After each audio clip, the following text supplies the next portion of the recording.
Hi everyone, so here's another video from my blog. It's a guide for immigrant nurses in United States.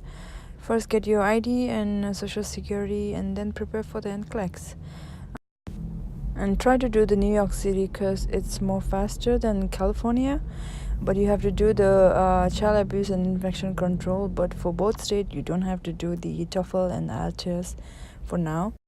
Then get ready with your transcript from your school.